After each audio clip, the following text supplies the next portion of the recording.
आगामी होऊ घातलेल्या जिल्हा परिषद पंचायत समिती निवडणुकीसाठी भारतीय जनता पक्षाच्या वतीने जोरदार तयारी सुरू केली आहे। इच्छुकांच्या भेटी आणि त्यांच्याशी चर्चा करून नियोजन केले जात आहे। शुक्रवारी वडवणी, धारूर, माजलगाव येथे झालेल्या इच्छुकांच्या बैठकांना प्रचंड मोठा प्रतिसाद दिसून आला असून जिल्हा परिषद पंचायत समितीच्या निवडणुकी या भाजपा स्वबळावरच लढणार असल्याचे प्रतिपादन जिल्हाध्यक्ष शंकर देशमुख यांनी केले। नमस्कार, मी बालाजी शिंदे, तुम्ही पाहताय लोकाशा टीव्ही। जिल्ह्यात लोकनेत्या स्वर्गवासी केशर काकू यांना मानणारा, त्यांच्या विचारांवर चालणारा वर्ग मोठ्या प्रमाणात आहे।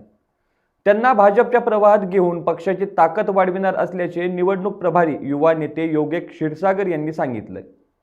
नुकत्याच झालेल्या नगर परिषद निवडणुकीत भाजपाला मोठं यश मिळालं होतं। त्यानंतर लगोलग भाजपाने आपलं लक्ष आगामी जिल्हा परिषद पंचायत समिती निवडणूक नियोजनावर आपले लक्ष केंद्रित करत जिल्ह्याभरात इच्छुकांच्या भेटीगाठी आणि संवाद साधण्यासाठी बैठकांचं आयोजन केलं आहे।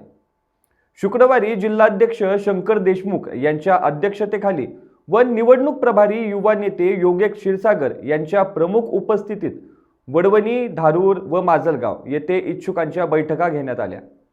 झालेल्या बैठकामध्ये भाजपाकडून आपल्याला उमेदवारी मिळावी यासाठी प्रचंड मोठी गर्दी दिसून आली। यावेळी उपस्थितांना मार्गदर्शन करताना जिल्हाध्यक्ष शंकर देशमुख म्हणाले की लोकनेत्या पंकजाताई मुंडे यांच्या नेतृत्वाखाली नगर परिषद निवडणुकीत मोठं यश मिळालंय। येणाऱ्या जिल्हा परिषद पंचायत समिती निवडणुकीत भाजपाचाच झेंडा फडकवायचा आहे। कार्यकर्त्यांनी आणि पदाधिकारी यांनी जोमाने कामाला लागावे।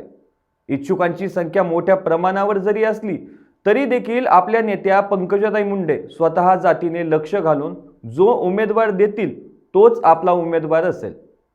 कार्यकर्त्यांची इच्छा स्वबळावर लढण्याची आहे।